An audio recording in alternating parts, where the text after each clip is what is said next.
Hi everyone. So you can't come to the craft classes, so I decided I'd bring the craft class to you. I hope the cabin fever hasn't started to set in. If it has, it's a good time to get doing crafts. Today we are going to do St. Brigid's Day cross.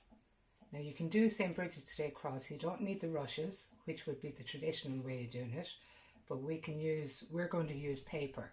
But I'll just show you a few of the other ways that you can do it first.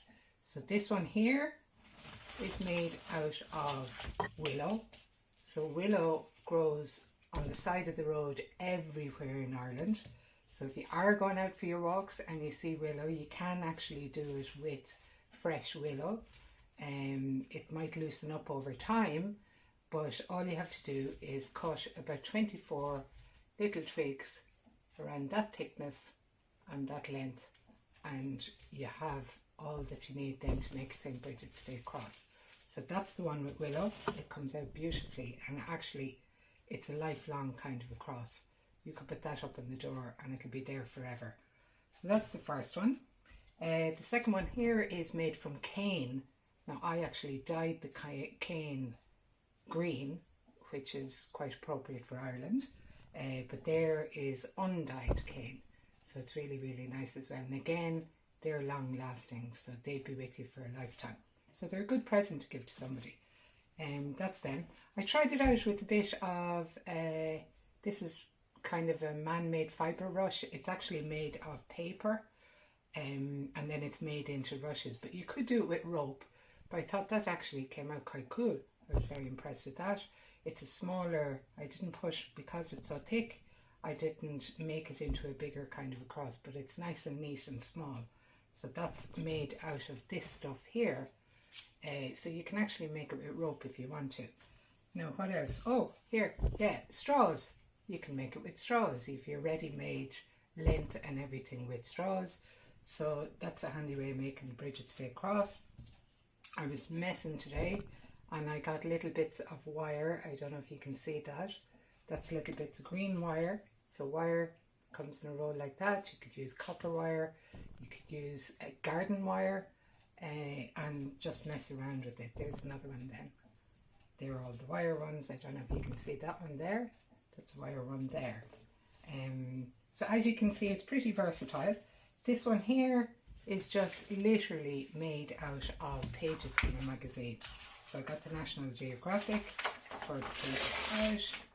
Roll them up. I'll show you how to roll it now in a second, but that's my one made out of magazine pages, which again is pretty nice, and that would last forever as well. Here's an interesting one. I discovered that you can actually weave with daffodil leaves. So I made a St. Brigid's Day cross, which looks a bit like the ones for rushes actually, but we're not going out for big long walks here because we're all confined. So there's loads of daffodils out there at the moment. So with daffodil leaves like that, you can make your St. Brigid's Day cross.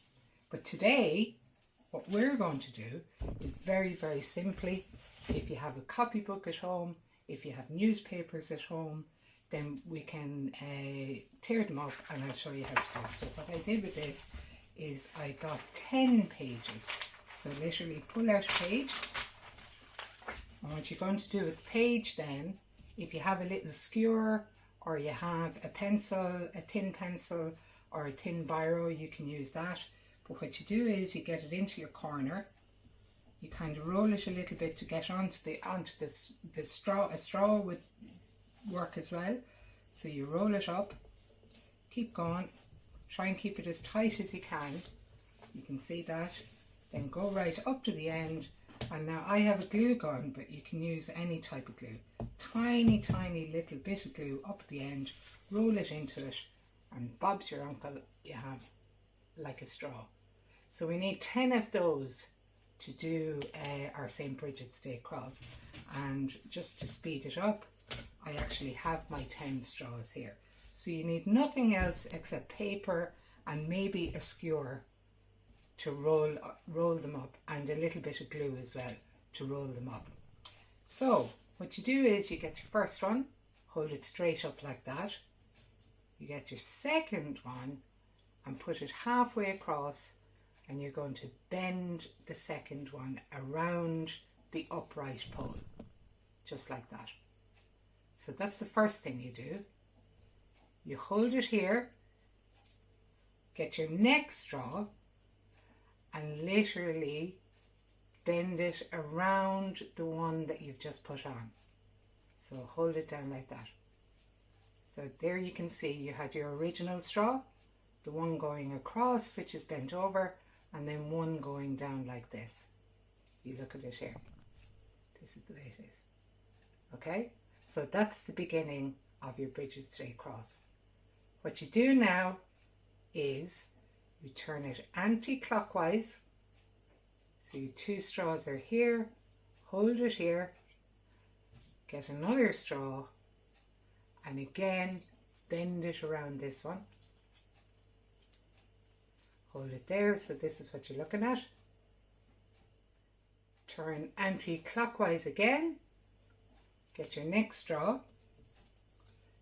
and bring it down around that last one you put on. That's what it looks like now. Again, turn anti-clockwise and you continue rotating and put your straws on. So your straw is going into the same place all the time. If you rotate anti-clockwise, turn it this way, your straw will always be coming down here, doubled over down. Here you go. The next one is down. Turn anti-clockwise. Hold it. It should be good and strong with these paper straws. With the rushes, actually, it's a lot more difficult to control it. This one here, turn it down. Hold it again. You can now see the symbol coming up. Turn it anti-clockwise again. Next straw. Bring it down across it. There you go. Turn anti-clockwise. Next straw. Bring it down. We should be getting near to the end now. In fact, I think we have plenty there. So now here's a little trick. For the very final straw, what you want to do is you want to secure that last straw. So you'll be bringing, it's not that easy to do, but you'll be bringing this one here out, and it will catch the two ends in there, so lock the last straw in. You can see that, and you pull it down and it'll then tighten them up together again, and now that is all locked together. See? So to neaten it up, you can glue those if you want, or what I like to do is get a scissors and just cut them at an angle. It looks quite nice.